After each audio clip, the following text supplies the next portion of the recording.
Steven Kotler. Welcome to Flow Sessions. Jason Silva. It's good to be with you, brother. How are you, man? I'm really well. How are you? Well, I'm thrilled to have you. You and I have been friends for a number of years.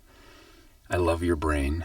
I respect you. I'm in awe of you.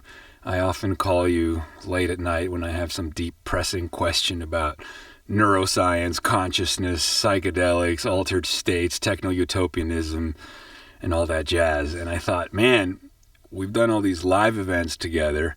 We've recorded our conversations on stage together, but we've never really done something where we have absolute control over the environment. And I'm hoping that this is an opportunity for us to get a deep dive. You're going to mess with me, right? Like the environment's going to change. Dancing girls are going to run out from behind the curtains or something. No. This is not a brain game. This is just so often when we're together, I'm left with many more questions. And so I thought that this was an opportunity for us to really deep dive into so many things. Let's do it. So here we go, man. Flow saved your life. It did. This is one of the things that you've written about, talked about. You've written a book about human performance called The Rise of Superman. You co-wrote Stealing Fire. You are known as an expert in flow, the state of consciousness in which human beings feel their very best and perform their very best. And in an age where everyone's looking for a quick fix, the self-help guide to a happy life, I am curious, for those that don't know, and also for me to hear it again, what is flow exactly? Why is it so addicting and or irresistible? How can it make our lives better? And how did it save your life? Let's start with definitions. Please. You had the right definition. The scientific definition of flow is what you said. Mm-hmm. More colloquial, right? It's those moments of rapt attention and total absorption where people get so focused on the task at hand that everything else just disappears. Mm-hmm. Action and awareness will merge. Sense of self will vanish. Time dilates, which is a fancy way of saying it passes strangely, right? Sometimes it slows down. You get a freeze frame effect. More frequently, it speeds up, and 5 hours pass by in like 5 minutes. And throughout, all aspects of performance, mental and physical, go through the roof. So that's the colloquial definition. That's the phenomenology, right? That's the experience. That's the felt experience. That's the felt experience. Time falls away. Your sense of self vanishes. You're freed from the monkey mind and the inner chatter, all of these things. I always like to point out, because this wasn't the case for a really long time, but it is the case now, is that when we say flow now, when researchers say flow, what they're really saying is a very precise, we understand what neurochemicals show up in the state. We understand what neuroelectricity does in the state. We know which networks are active and which ones are inactive. We know which parts of the brain are active and which ones are inactive. We know what a lot of your physiological signals are. And by the way, the physiology, when I wrote Rise of Superman, just that work, I don't even know if that work had been published yet. So this is all in the past 5-6 years. We have made massive amounts of progress in sort of decoding the neurobiology of flow. And by we, I mean all the researchers in the field. I've got a lab, but I mean everybody who's working on this stuff. To answer your second question, which is why do we like it so much? What's the big deal? So among the other things that happen in flow is you get some combination of 5 extremely potent pleasure chemicals: norepinephrine, dopamine, anandamide, endorphins, and serotonin, possibly serotonin. So you get flooded with all of them. Yeah, and these are all feel-good drugs, right? Mm-hmm. So every time there's a drug in the world, it's an exogenous chemical, right? We have endogenous versions of every, like when we take cocaine. Right, this was how we learned about neurochemistry. People were getting addicted to heroin. Yeah. This is 50s, 60s, and people were like, well, here's a drug that's 2,000 years old. Yeah. What's it attaching to in the brain that's producing this addiction? Yeah. Right? And we discovered we have natural in heroin, right? Endorphins, right? Yeah. And also, just to give you an idea, so you get endorphins in flow. There are about 20 different endorphins in the brain. The most common one, which shows up in flow, is 100 times more potent than medical morphine. So when we say you're getting pleasure chemicals, right? Like the brain's version is much better than the street drug, first of all, most of the time. Second of all, you can't cocktail the street versions of it. If you were to take I just listed, cocaine is dopamine, norepinephrine is speed, anandamide is marijuana, serotonin is either ecstasy, MDMA, or LSD, depending on the pathway, right? Norepinephrine is speed. You want to do those combinations of street drugs, you're going to probably end up in the hospital or in a coma or dead. Doesn't work. Brain cocktails them naturally and normally, which is really quite amazing because, for example, it is very difficult.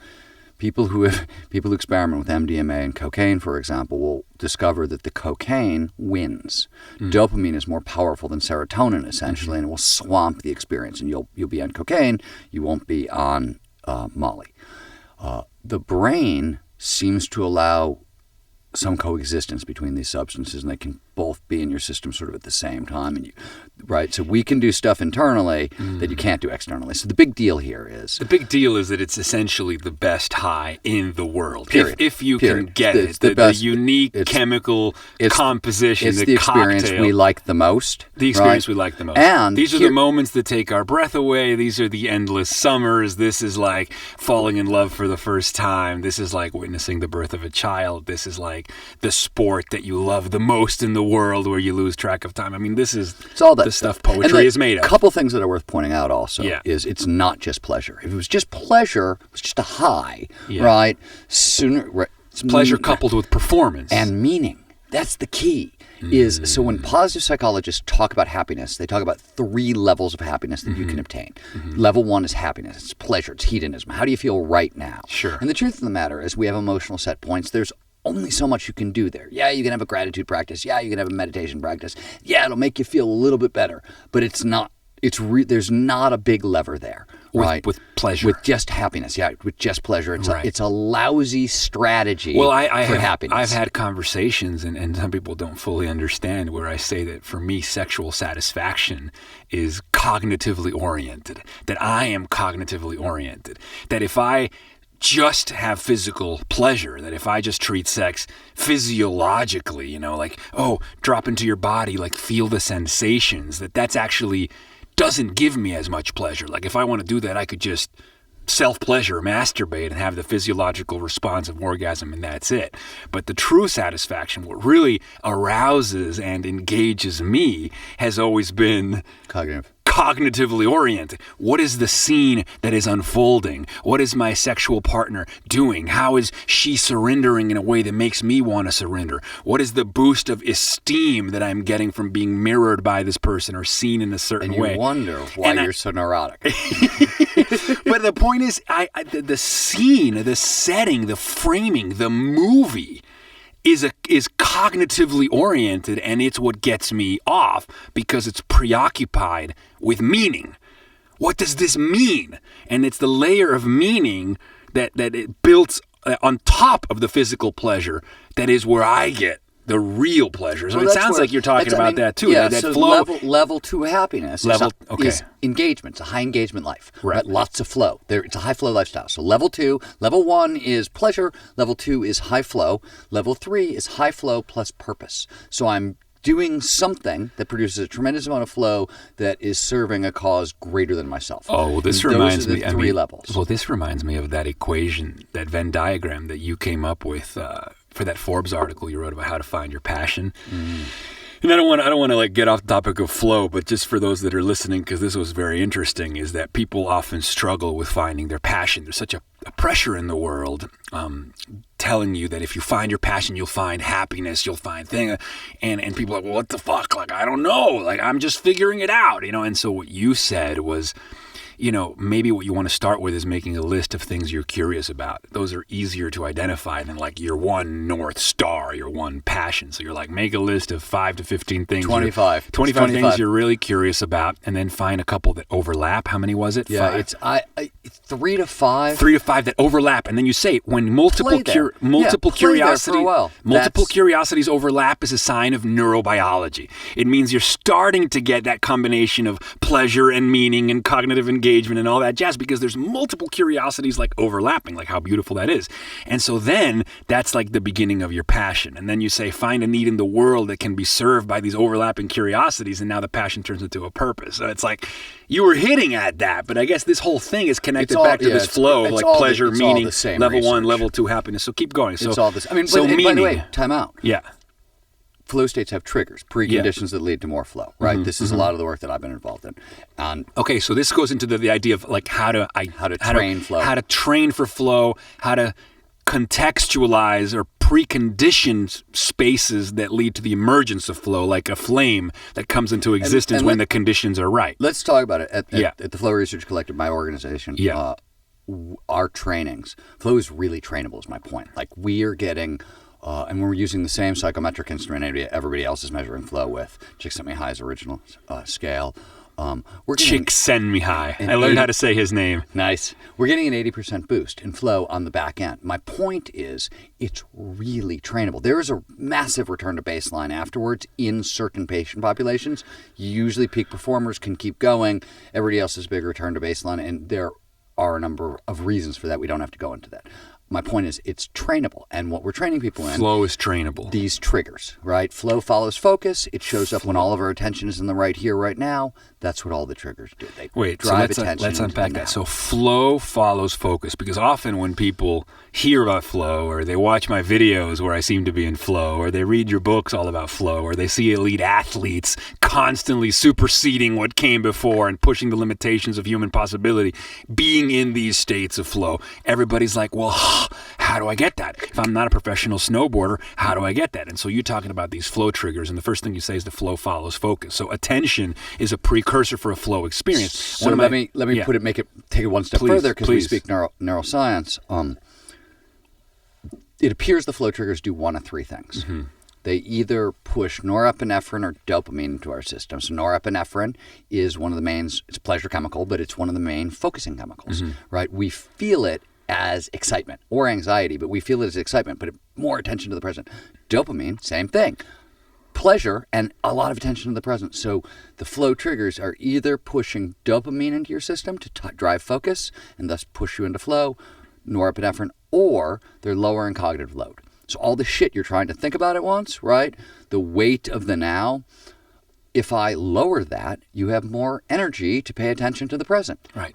Well, but that's the thing. That's not always easy, right? Flow follows focus, and focusing on the present is typically elusive, because human beings now spend a lot of time either worried about the future or regretting or replaying events from the past. One of the most interesting passages in Michael Pollan's new book, How to Change Your Mind About Psychedelic Psychotherapy, was actually the preface, where he kind of has this paragraph that describes sort of the essence of the human default setting. And he says, look, the brain is like an artificial intelligence program. Takes in data from the present and compares it with data from the past and uses it to make predictions about the future. So we're future tense with a low-level hum of anxiety at all times. And then he has this funny line. The good news is I'm seldom surprised, right? Nothing's going to sideline me because I'm always preparing and mitigating against future threats. But then he goes, but the bad news is I'm seldom surprised. Nothing ever delights me or surprises me in a good or positive way. So then he goes on, you know, after this bummer of the low-level hum of anxiety, future tense orientation, he says that what commends travel, beauty, and certain kinds of drugs, and I would argue that all of these things potentially are flow triggers, what commends them is that they knock all signals forwards and backwards offline. So the future predicting, trying to imagine what's next, and the comparing with the past, they get knocked offline, hurling us into the flow of the present, right? His words, flow of the present. I don't even know he knew he was using the term flow, but flow of the present, and I continue to quote, a present that is literally wonder-full. Wonderful, right? Wonder being the byproduct of that unencumbered sense of first sight or virginal noticing to which the adult brain has closed itself. Now, wonder for me, wonder and awe is one of the most positively enjoyable subjective states there can be. But wonder requires that unencumbered sense of first sight, that childlike innocence, that non-adult jadedness that is the been there's and seen that's of the adult mind, which is, again, part of our future-oriented default setting, because it's so fucking hard to stop and smell the roses. Or Blake's world in a grain of sand and heaven in a wild flower, infinity in the palms of our hands and eternity in an hour. Because again, flow follows focus sounds like a simple formula, but it's really fucking hard to focus on the present because our default is not that. Our default is future-oriented and negatively parsing that future and mitigating against future risk. It's the 21st century neurotic default setting. So back to the question of hand. Flow triggers, right? Things that can knock those signals forwards and backwards offline so that way we may be present, or free up the cognitive real estate to be present so that flow can follow focus. So how the fuck do we do that? What are these flow triggers? You named a bunch of them. Right. You get novelty, yes, complexity, unpredictability, pattern recognition, linking ideas together, risk. These are all dopamine triggers, right? This is all driving massive quantities of dopamine. Okay, so but back to where we started. I'm in a relationship for 1 year, and my girlfriend will criticize me because she says that all I want is to always be traveling around, that I like novelty so much, and that somehow makes me a difficult person to date because she says I'd never be satisfied in a stable situation because I always want to change things up and go explore and trigger novelty. And I talk about novelty as if it's oxygen. I'm like, what do you like? I'm like, I like novelty. I need to go to new places. I need to go to new hikes. I need to go to new things. I need to have new conversations because otherwise my default is this like neurotic. But the other thing is novelty, but your novelty is really bounded. You want specific kinds of, you want a new hike. Right? It's not, I'm open to anything, bring it on. It's, no, I really like hiking in nature, and if you want to show me some different nature, I'm down. Yeah. Right? And your city, like your list of cities, like, Jason, you want to go like backpack around to Ulaanbaatar and, with an knapsack? The answer is no. No, I know you, right? It's so you want novelty inside a very specific boundary. So you can tell her to just calm down. You only want novelty in things that she already likes to do. So you're going to save my relationship. No, but let's get into this. Let's go punch you the next time she sees me is what's going to happen. No, but this is huge because this back to the flow triggers, because I know the people listening at home or after, I do, people always asking me like, what's the recipe? So let's really unpack this. So what constitutes novelty?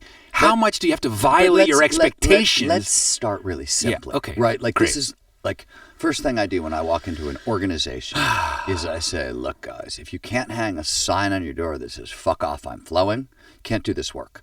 Flow demands uninterrupted periods of concentration. Well, that's why I set up the studio like this. First things first. So, first thing I have people do is when you finish your workday, at the end of your workday, distraction management. Anything that could distract you from your first 90-minute work session the next day, turn it off the night before. Shut down your email, shut down your phone, turn on blah, blah, blah, blah, blah, blah, blah, right? If your main distractions are your kids or your husband or whatever it is, you got this 90-minute period that I'm going to start my day with. And unless your circadian rhythms are such that you're a night owl, you want it to be first thing in the morning, right? Like that's when we're most focused, most alert, most able to do our hardest tasks, unless you're a night owl. And then you want to start your night owl session that way, right? Yeah, well, for me, it's drinking coffee, sitting on the toilet. But like my girlfriend After that. Okay. But my girlfriend will often tell me, and this is interesting, that her morning sacred practice is crucial. Right, she wants to sit and meditate and drink her tea for that first hour and a half in the morning. People have these hippies. No. But people have these morning sacred practices, and I totally respect that. And I guess the question for me is, when I hear somebody make a demand about a morning practice, I'm like, well, why can't you do that with me? But I guess what you're saying is... You have a morning practice, but too. What you're saying is that we should be really strict and non-compromising about what we need in our morning practice for sure flow. With peak performance across the boards. I always say this to people. Under the hood, peak performance doesn't look like anything other than a checklist. You wake up, You got 10 things on your checklist. You're great at all of them. And when you're done with your checklist, you're going to get some exercise. You're going to eat high-quality food. You're going to have an active recovery practice. You're not just going to sit down, drink a beer, and watch TV. Right. You're going to do some yoga, get a sauna, take a hot bath. Right. You're going to take care of your body a little bit. Yeah. And then you're going to try to have some sign of social contact, right? What DC and Ryan call relatedness, right? And then you do it again. And that's what high performance really looks like under the hood. It's a checklist. So it's so funny because I often, people, one of the criticisms that I get from people who are close to me, friends and people that know me a little bit is that they love my videos and they see this looseness and this dance and this flow and this jazz in the content that I do when I'm at my most creative, my most slow. And then they ask me all these questions about it. And when I list my preconditions and my checklist and all the discipline that goes into orienting my life around these states, they're like, dude, like, you need to learn to, like, surrender. Exactly. You need to learn to, like, just, like, let go and, like, loosen up and lighten up. And while I know that they mean it from a good place because they sense in me a controlling tendency, but the Venn diagram that I prefer, going back to this Venn diagram analysis, is flow is what is in between discipline and surrender. It's not just surrender, and it's also not just discipline, but that when they overlap, flow is a kind of discipline surrender. The whole notion that flow has anything to do with surrender, that's a whole bunch. So what flow does produce, Danger's a stir, wrote about it in Stealing Fire. We'll get into that after. But this is classic example of bliss junkiedom. People taste a little bit of flow and they're like, oh, I just have to surrender to my life and I'll get carried. You're out of your freaking mind. Like, that's not how the state works at all. So please get into this. Please get into the dangers of this cult of surrender. Well, so let me give you a mountain biking is a great example. Okay. This happens all the time, by the way, to mountain bikers. Even mountain bikers will make this mistake. You'll want to go out for a flowy ride, right? Mountain biking, especially, I'm a downhiller, but even cross country can be this. Mountain biking is a violent sport. It is especially downhill, it's violent. The bike shakes. You have to, it requires a lot of, if you go out and try to have a flowy mountain bike ride, you're going to the hospital. You have to attack the frickin' mountain. In fact, this is Greg Burns' work, a brilliant mind at Emory.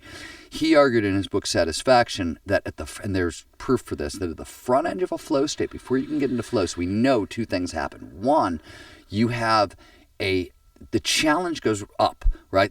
In your brain you have a negative reaction. You literally go, crap, right? You have one of those. Right before you go into flow, it always happens. And then Greg Burns argues, if you meet that with testosterone, and that leads into dopamine, which leads into flow. I don't know if he's right. Nobody's looked at the testosterone theory yet, but it maps. If you you have to attack to get into flow because you need all that focus. Yeah. There's nothing you don't day trip into flow. It doesn't work that way. It's an action state and you have to work to get in it. And by the way, everything you just said, I think, even in Zero to Dangerous, right, in the training that I do, I can't put a number on it, but 50 to 60% of what I'm doing is teaching you how to put flow at the center of your schedule and build your life around it, right? That's what the best organizations have done. That's what the best individuals have done. And you're absolutely right. You need a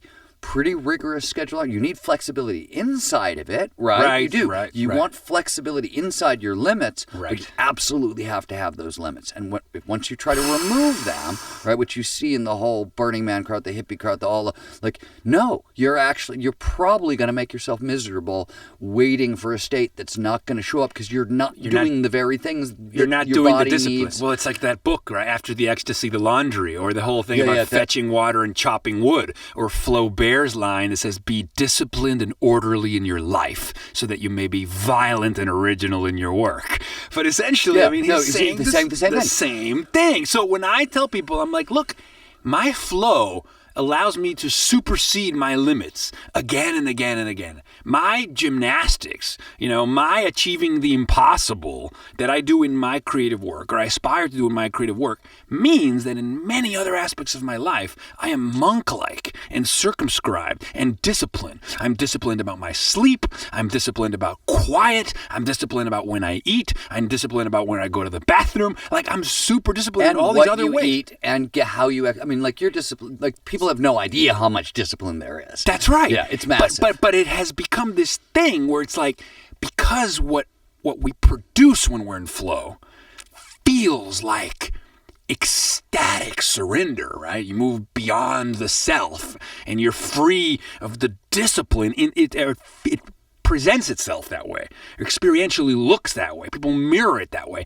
It has people in response to that have participated in the creation of this expectation, this cult of surrender, where everybody's like, just let go, or you just have to surrender. Just surrender, let go. And it is this cult of surrender has come at the expense of I think, the rigor and the hard work and the discipline that goes into building your life around these states that allow you to overcome your limitations. Ignorant of the biology is what it is. It's just ignorant of the biology. So let's get into that. I always say, and this is a core thing for me, and I'll tell you the story. Well, these people, what happens is they have flow-like experiences once, and then they think that biology isn't real, that the soul is immaterial, and that you just have to let go.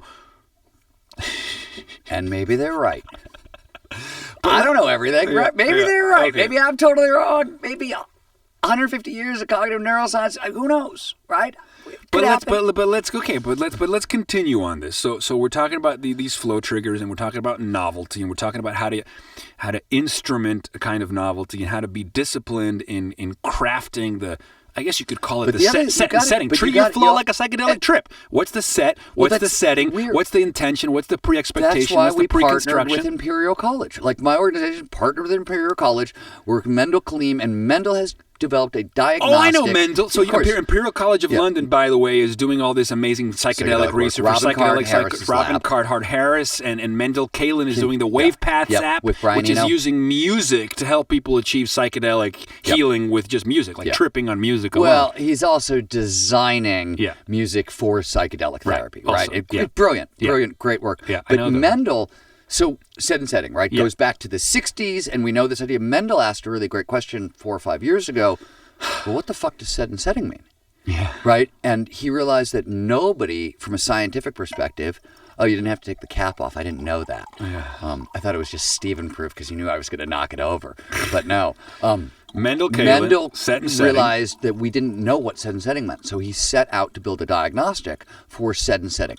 What do we actually mean by set and setting? What real factors go into it? Blah, blah, blah.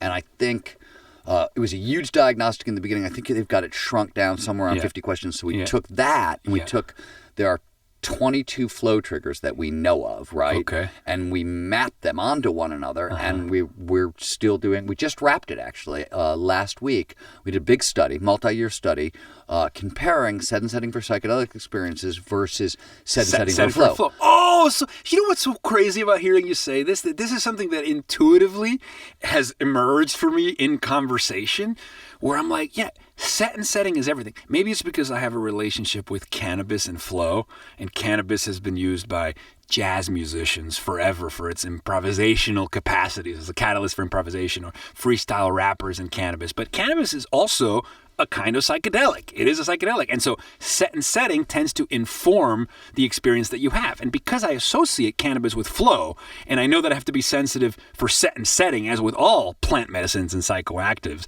then Please don't say the phrase plant medicine around me. We're doing drugs, people. It's just drugs. Okay. So but back to this idea that me attributing the importance or identifying the importance of set and setting as precursors for flow and also precursors for psychedelics makes sense. Set and setting for flow is essentially the flow triggers. What's the checklist? And by the way, and you're particularly susceptible to certain triggers, right? Mm-hmm. Like there are certain triggers that aren't going to work for you at all. I can tell you, right? Like novelty, right? You like a certain amount of dopamine and complexity, right? And when I say complexity, I don't mean I'm confused. I mean the brain, geological time, right? You're standing at the edge of the Grand Canyon and your brain goes, oh my God, this is millions and millions millions and millions, right? Like, cognitively oriented. Diana Slattery once called me a cognitive ecstasy addict. She's not wrong. So cognitive ecstasy is that. Yeah. It's contemplating certain kind of vastness, yes, and then finding the language that is poetic enough to implicate the implications of said vastness. You know. You've done something really interesting. I think. Yeah. We're gonna psychoanalyze Jason on his podcast for you folks. This is perfect. No, but I've noticed this because you are very susceptible to complexity, and most people are not. And you have developed the ability to look for what I mean by complexity, right? To look for. So you will, when you look at nature, we'll be hiking around, and you will always point out some element of vastness, of geological time, of evolutionary, right? You've trained your brain not only to seek novelty, flow trigger, but to actually boost it up because you're looking for the complexity inside of it. That's a skill, right? And complexity is one of the hardest flow triggers. Most people are like, yeah, what can I do with this? Like unpredictability, I get. Like, I'll drive a different route home. That will work, by the way, right? Spend an entire day eating with your left hand if you're right-handed. Drive alternate. Like, do it over and over again. You're going to get little dopamine hits. Yeah. Right? It's flow. But complexity is a hard one for people to work with. You've gotten very good at it because you've trained your brain to not just find the novelty, but to find the complexity inside the novelty. That's a tricky one. That's hard. Not a lot of people do that. I don't even know if I can do it as well as you do. Oh my God, dude, this is so interesting. So novelty, risk, all these things. And by the way, risk engagement. is not just physical. Like, for all the people who think you have to be an athlete for flow. So first of all, let's talk about a couple of things on that tip. Yeah. One, work done by Csikszentmihalyi, work done by my old organization, work done by my current organization. Like, there's a lot of work along the way that shows that cognitive flow, intellectual risk, social risk, emotional risk, right? Just as potent as physical risk. Right. Physical it hurls risk you into the present. Only works for those people who enjoy physical risk. Right? If you're not wired for physical risk, and you know what I mean? Like, I'm not that wired for physical risk. That's not true. You grew up racing motorcycles, That's true. You did all this stuff. That's You've just true. denied that, so you're getting your dopamine elsewhere. That's true. You know me well, don't you? And I know your dad. That's right. Well, this is very interesting. So, for me, so travel, beauty, right? Certain kinds of drugs. It's the combination of these things, back to the whole Michael Pollan list of the things that we commend for their capacity to hurl us into the flow of the present, and the present having these qualities of an unencumbered sense of first sight. Yeah, but hold on one sec with the substances, because I just want to clarify this. Yeah. Like, you're not running around acting like a stoner. You are using marijuana just as disciplined as everything else, right? I like whatever. That's right. I always wanted to say this because, whatever people think is going on, I'm like, no, you don't understand. There's massive periods of enforced sobriety on the front end and on the back end and everything. Like, it's the whole container is totally built for the experience. Oh, no, right? And I've mapped this out. So one of the best definitions that I ever came across that I think describes cannabis and other psychoactives is that these substances essentially create heightened resonance with set and setting. So they increase reactivity to stimuli. Is there difference in salience? Are you saying anything different than they crank up the salient network? Maybe that means the same thing, but this is the phrase that I came across. This was from Rich Doyle writing about psychedelics in his book Darwin's Pharmacy. So, great book. Psychedelics increase reactivity to stimuli, both from within and from without, which is the same thing as saying you notice your own thoughts and reflections more. They're heightened. Your conscious processes are heightened. It's an amplifier of consciousness. Right. But it also is heightening your perceptual noticing of the sensate world. So this heightened resonance, heightened suggestibility to set and setting is just as important as the set and setting. And the reason why is, Alain de Botton in his wonderful book, The Art of Travel, says, you might look at a beautiful brochure of like a perfect palm tree island place, and then you spend all this money to fly 14 hours there, and then you fucking get there and you forget that you have to bring yourself along. So then you're there, and there's a fucking fly biting you and a mosquito, and it's fucking hot, and you're like, fuck, it's not as fun as the brochure. But I would argue it's because you went to the place and you're in the set and setting, but you didn't introduce the agent that increases reactivity to the stimuli. It's like you can fly across the world searching for paradise, but if you don't take 2 hits from that joint, the wallpaper won't do its work on you. So for me, I need to also make myself more porous. It's not just identify the external flow triggers. It's making myself more suggestible. So if I would put it in neurobiological terms, right? Yeah. Salience is cranked way up, right? Which salience is just the stuff I can see the stuff that's in front of me, right? I'm paying attention to the stuff that's here right now. It's very salient to me, right? When you're hungry, food is salient. Got it. So that's reactivity. But, no. But the thing you're getting at, which Scott Barry Kaufman, who you also know, has done some cool work on this as well, latent inhibition, which is really, it's a weird phrase, but what it means is how long can you hold something in your brain before your brain attaches meaning to it? Because the minute the brain goes meaning, you're done. The novelty's gone, right? So the problem with the old patterns, right? Like the things you've already done. Your brain automatically assigns the meaning. So we're like one of the things, that's called the been there's and see that's of the adult mind. Cannabis, anandamide, as a neural. So for those that don't know, anandamide is the naturally occurring version of cannabis that we have in our brains, and you can, I guess, up juice it when you up juice it. I mean, when you take cannabis. Yes, up juice it. Sorry, I don't dial it up. Yeah, I don't know what you're right. Up juice it. Juice it's technical there. No, but go into this. It appears, and I think there's a lot more work that needs to be done, and I don't think this latent inhibition allows information comes in, it's really salient, right? Like when you're high, you notice everything in your environment, but you don't immediately say it means this, right? The minute you pause, there's a little pause, and in that little pause, what the brain is doing is instead of it being a tight cluster of neurons that are just talking to itself, right? Your whole brain is talking to itself, right? So you can get far bigger context, far more meaning comes in. One of the reasons flow is so meaningful, right? Like you got to ask yourself this question, like where does that meaning come from? I think one of the places it's coming from is you're literally you're not looking at your reality through new eyes. You're looking at your reality and you're just not judging it as quickly. You're literally not judging it. So one of the things that actually happens in flow is there's a part of your brain, part of the medial prefrontal cortex, that is specifically, and most of that part of your brain actually stays really active in flow. This part shuts down, and it's fast negative judgments, usually about others and things like negatively that. Negatively preconfiguring whatever's happening. Exactly. Prejudging. So that goes away. So all of us, so this reminds me, this is David Lenson in his book On Drugs. Which we both love. Which you turned me on to. And he has a chapter on cannabis where he's explaining one of the things that it does. The phrase is what he calls a dialectical pattern of reconcilable estrangement with everyday perception.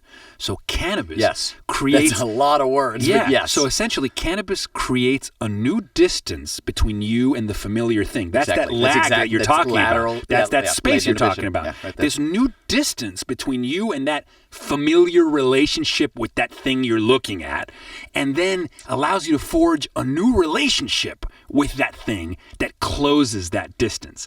So it creates an estrangement. It makes strange, which, by the way, is congruent with objects of beauty. Whenever you see something beautiful, it's strange. You're stuck in there's this lag where you're like looking at, you can't believe what you're seeing, and then a subsequent reconciliation, a new relationship that then closes that distance.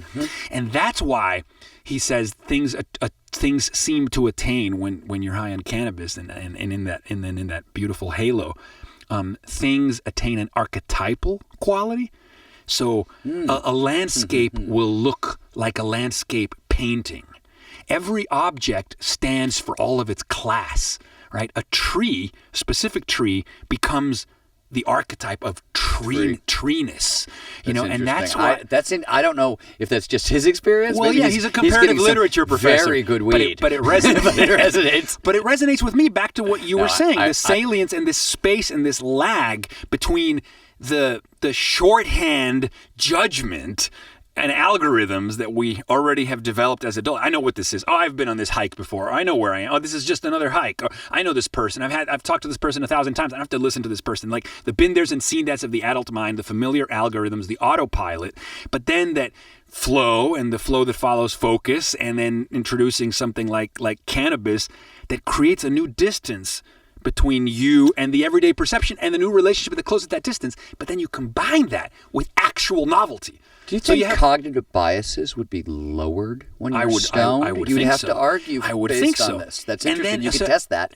We can test that. We can test it. But this is where this gets interesting because, okay, so if you're combining this agent, this medicine or this flow agent called cannabis, which increases salience, heightens perception, and facilitates, it creates a new distance between you and that which you're perceiving, this space that you're talking about. But then you're not just taking cannabis in a familiar place to make that familiar place new again. You're actually combining the cannabis with an actual novel place. Then you're compounding the effects. Well, and then the last thing I would add is the short-term memory disruption. Well, that's where plays I was a role say. here. Yeah, so Michael Pollan's says, forgetting. The importance of forgetting. Yeah. So he says that the short-term memory disruption, by the way, it's not that it makes you forget who you are or forget your own insights, but what it does is it makes it so that your pool of sense impressions drains as quickly as it fills. So it makes the passing moment into a discrete series of present nows, one after the other. So like, let's say I'm looking at this landscape. My pool of sense impression fills. I'm overwhelmed by what I'm looking at. And then I keep walking and I turn around and my pool of sense impression drained just as quickly and now filled in by the next stimuli. Let me ask you two questions on this. Yeah. So there's my big hero, William James, one of the first, who came up with the idea of stream of consciousness. Yeah. So the idea that you're talking about, that was his. Yeah. But he tried to measure how long does the now last, right? Okay. Very hysterical study, because he literally sat in his office at Harvard in the 1880s, 90s with a stopwatch trying to time his thoughts. And he came up with, he said it was 12 to 30 seconds. And interestingly, we have now measured that using atomic clock. It's about 14 seconds. He was off by 2 seconds. The now lost 14 seconds. But there are versions of the now that will last 30 seconds. You have an orgasm. That's a now that it's going to last a little longer than 14 seconds, right? Uh-huh. So my question is, do you think that cannabis extends the now? Do you think the now is longer? Well, I think it's like a sustained pedal. So it's like if you're playing the piano and you hit a chord, right? And then I think cannabis hits the sustain pedal on the chord. In Spanish, the expression is te quedas pegado, which basically means like you stay stuck for a minute, a little longer on whatever you're looking at. Like the front end of awe, right? Yeah, like the reverb is heightened. Oh, okay. Got it. You know, and so it hits a sustain pedal. And then I would argue that the set and setting is the melody, the note, and you are the instrument. So you are the instrument, and then you heighten your thinking about this metaphor a while? Yeah. You heighten your reactivity to stimuli by taking in the cannabis, which increases salience and this and that. And then you go to this novel environment, which is the melody. And by being more receptive to the melody is instrumenting you. Not to mention that the cannabis is also hitting a sustained pedal on that which is being instrumented. So you're basically taken for a magic carpet ride in the now, followed by more now, followed by more now, followed by more now. And by the time you pop out on the other side, you have this feeling that time disappeared from that experience, you know. And then there's a guy called Mark Levitin, I believe, who wrote a book about the neuroscience of music. Yeah. Daniel Levitin. So he had a section where he was talking about why people enjoy listening to music when they're high on cannabis. He says, by the way, in the middle of, he writes another book you should read called The Organized Mind. Okay. That if people just listening, if you want, sort of, if you're just a little geeked on neuroscience and you just want to know a general overview of how the brain works, his Organized Mind is amazing. He has a section in there on flow and talks about how flow does specifically activate some of your language centers. Okay, and that makes sense. Does make sense a lot in the context of this concept. And so what he was saying is that the same short-term memory disruption that is actually a feature, a utility of cannabis, The same thing that Michael Pollan was saying, your pool of sense impression fills, but then drains as quickly as it fills with bathes, experience, and this interesting texture. He says that that's what makes listening to music so much more potent when you're in a cannabis-induced flow, because you stop predicting what's coming next in the song. So you're experiencing the song note to note, precisely because of the short-term memory disruption. So when you're hearing music and you're experiencing the music note to note, the part of you that's heard the song before, that's predicting what's going to happen next, and that goes away. So you're actually experiencing the music note to note. It's not just cannabis, right? All you need is flow. We'll do that too. Right, flow will do it too. Sure, right? sure. No cannabis required. But it's the same chemical. It's anandamide. Anandamide, which the brain naturally produces endogenously. Exactly. So I guess that's a beautiful phrase or a melody of describing the halo of being in the flow of the present. That is literally full of wonder. Wonder being the byproduct of that unencumbered sense of first sight to which the adult brain has closed itself. That unencumbered sense of first sight is essentially living life note to note. You're fully in the halo of the present. You're living it as it happens. And there's a freedom in that because the inner chatter is pushed away, obliterated. Right? Well, I mean, is that why it feels so good? How come it feels so good to me? Well, this happens in flow. This happens a little bit in cannabis. The prefrontal cortex, right, part of your brain that's right back here, gets really quiet in flow, right? And your inner critic, which lives in the dorsal lateral prefrontal cortex mostly, which is out here basically. Dorsal means up, lateral means side, right? So. Dorsal lateral prefrontal cortex is the up, outside, front part of my brain, whatever for, people who hear these terms and go, what the it's a fancy way of saying up front here. The brain is really hard to navigate. And we've got lots of weird language for where things are. But that's what all those fancy words mean. And also, I do have to say, I wish neuroscientists would just settle on a set of terminology, because the brain has been mapped like 7 different times, and everything's got like 15 different names. It's really annoying. Okay. Anyways, that's where your inner critic lives, right? And that gets dialed down. Transient, temporary hypofrontality, right? The temporary deactivation of the prefrontal cortex shows up in flow, also shows up with cannabis, right? Little different, but very similar. And so your inner critic is going away. Yeah. Plus everything else we've been talking about, right? The increased salience, and also, the stimulation, so you're not only is your normal reaction gone, but the voice in your head that normally when you have that normal reaction, the voice in your head that goes, see, told you, you're a loser. Yeah, of course that was going to happen. That's right. That's right. So not only the prediction's gone, but your predictive reaction, right? Your psychosis that's, like by the time you're an adult, is tied to your predictions, right? Well, that's what Ernest Becker said. He says psychosis is just neurosis pushed to its extreme. So yeah, but that's very interesting, man. And I'm trying to kind of harness that into we've gone on all these tangents, but we're talking about flow. We're talking about building our lives around flow. We're talking about the fact that flow requires just as much discipline as it does surrender. That there's a kind of cult of surrender of people that just expect flow to happen all the time, and it really can't, and that there's a lot of fetching water and chopping wood and flow cycles and rest cycles and all this discipline that goes into orienting your life around this state. Then we've talked about the different triggers that we can kind of bring into the preconditions that we can work with to get ourselves more flow, and this includes novelty and travel and exposure to art, violating expectations, taking up a new hobby, and then of course taking exogenous chemicals. We're talking a lot about cannabis and flow. So perhaps we can give some closing thoughts about the relationship between flow and just other ecstatic altered states of consciousness. Like, how much do other altered states build on flow? How are they parallel? How are they happening side by side? Because we live, again, in Stealing Fire, you wrote about the altered states economy, the $1 trillion a year that people spend to get out of their heads. Is that just basically them getting into flow? 4 trillion, by the way. 4 trillion, because they want to go to the movies, they go to concerts, they want to get drunk on alcohol, they want to take vacations, they want to smoke joints, they maybe go to Burning Man and maybe take other psychedelics. So how much of the altered states economy builds on just flow, or is is it flow plus? Is it flow and?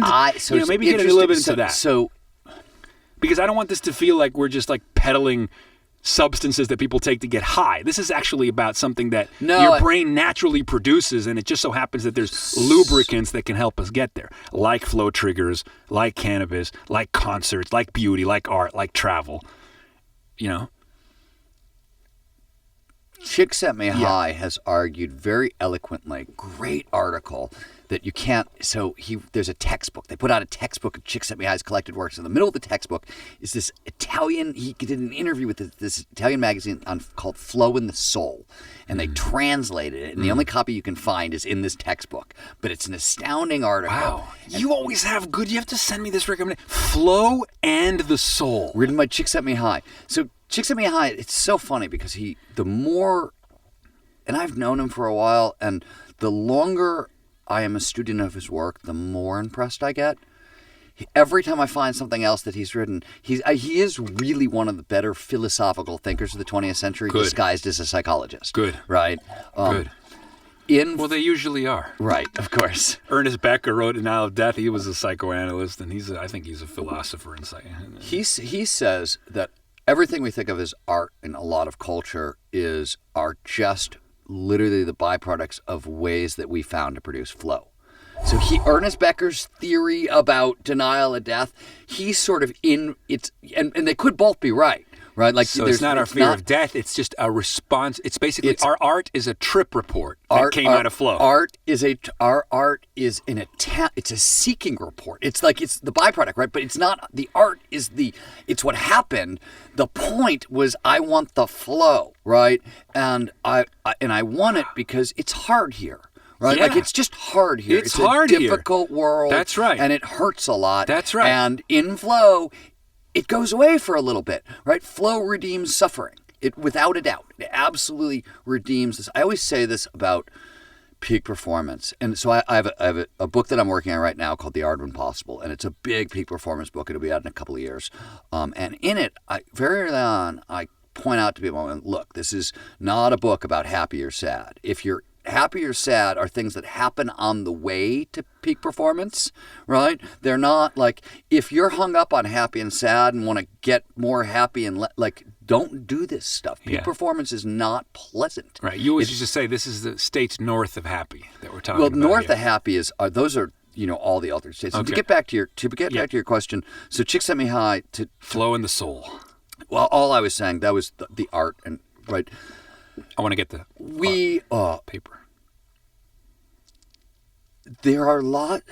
So the interesting flow is a very controlled state, right? You are in total control. It's your creative drive turned all the way up. But this is one of the 6 core characteristics. It's a sense of control. I have control over my life. And yet you feel like you're not there at the same time. And yet you're not there. But there's a whole other category of altered state experiences, right? Which are the category where you have no control. Possession experiences, for example. There are a lot of trance states, right? Where what you're doing is you're totally giving up that control. Okay. And some people really like those. You know what I mean? Like, I always wonder. Some people, I have friends who would take psychedelics and they would go have conversations with Norse gods and things like that. And I was like, wow, I just take psychedelics and I'm stoned. I'm just like myself, but I'm more fucked up, right? I mean, it's not like, I don't know what you're doing, but I'm not like, I'm just a guy on drugs. You're having some kind. I don't have that experience. Maybe it's because I never let go of that control. I don't ever go. Even with DMT, I can always find myself. I always can find myself in the experience, and I have a feeling that there are a whole bunch of people who can't. And the people who can't, they seem to love that experience as much as I love flow, right? Like, so I'm hesitant to judge an experience I don't really have a deep understanding of at all in terms of what's better, what's worse, how do they relate. I just want to acknowledge that there's in the altered state space, control is a really interesting. Nobody talks about it, but it's a really good. And people often criticize me for loving it so much because they say that I'm missing out. And I'm like, yeah, but the moments when I actually feel the most in control, I feel effortless effort. So it's control and surrender at the same time. I'm like the conductor of the orchestra. I'm doing an amazing job in my conducting, but I don't feel like I'm trying really hard to remain in control. The thing you also I'm surfing. But the thing you always have to point out to people is, look, we're all fundamentally wired differently, right? Like one of the reasons I'm just a guy on drugs, in psychedelic literature, they call me a hardhead, right? It means I need massive quantities of certain substances. But it's not just psychedelic substances, and it's genetic. So when I go to have surgery, I got to go in and I got to be like, guys, you got to give me 2 or 3 times as much morphine because it won't work on me. So does my mother. Yeah. It's genetic. It's our receptor sites are damped down, blah, blah, blah. My point on this is people like what they're wired for, and they seem to conflate what their own personal wiring is with some kind of big metaphysical cosmic thing so they can, defend it to you or their way is better. Like, no, we're wired differently. Okay. You like this, I like this. Come on. So this is very interesting because we have about 8 minutes left, and maybe we can get a little bit into this. There's no doubt that orienting your life around flow, identifying what your flow triggers are, creating a flow checklist, being disciplined about your surrender, and whatever it is that you output when you're in flow, whether it's painting or dance or playing an instrument or writing or an elite sport, whatever it is. Or coding or architecture or business. Everything. Or, everything. Okay. That we know that it's, it's amazing cocktail of neurochemistry, that it can boost well-being and health. There's a million reasons why we should build our lives around flow. I mean, it helped you recover from Lyme disease. Surfing saved your life. We never got into the story, but it's okay. But I'd like to talk about also what happens, particularly on the edges of flow, when you go into like ego-dissolving flow or psychedelically mediated altered states of consciousness experiences, where people, go to these spaces. And the acronym is STIR, these places of selflessness and timelessness and richness and access to information. Effortlessness is the E in STIR. Yeah. When people spend too much time in STIR, when they're taking too many psychedelics and they're just pushing that envelope, you mentioned this once, the problem with STIR, I mean, the gift of STIR is that you're in the present and how blissful and freeing that is. But the dangers of STIR is that when you're in that present, everything happens now. So often people can come out of these edges of flow, these psychedelically addled flow states, when they're spending too much time in there. They have a rich interior experience. And that interior experience, I would argue, is poetic truth, not empirical truth. It's like that Alain de Botton line where he says, a journalist may be more accurate in describing the details of an event than a poet. But a poet may nevertheless reveal truths of a deeper sort that are beyond the literal grid. These are different domains of human experience, the outside and the inside. Ursula Le Guin says, science describes accurately from the outside, poetry describes accurately from the inside. Science explicates, poetry implicates, right? But these separations are like church and state.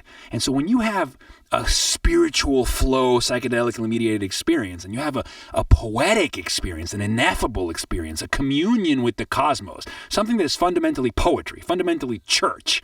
But then you come out of the experience and you're preaching from the perspective of fundamentally state. Like, you have an ego-dissolving experience of flow, and then you think that you are now the mouthpiece of empirical reality. Yeah, like, why do so many people who go to these far reaches of consciousness become like self-righteous, cult-like figures who think their shit doesn't stink? So where is the humility post-flow? Number one rule, never trust the dopamine. Never trust the dopamine. And seriously, like, don't go shopping in flow. Because you got massive amounts of dopamine, and one of the things dopamine does is it amplifies pattern recognition, right? So you'll buy everything.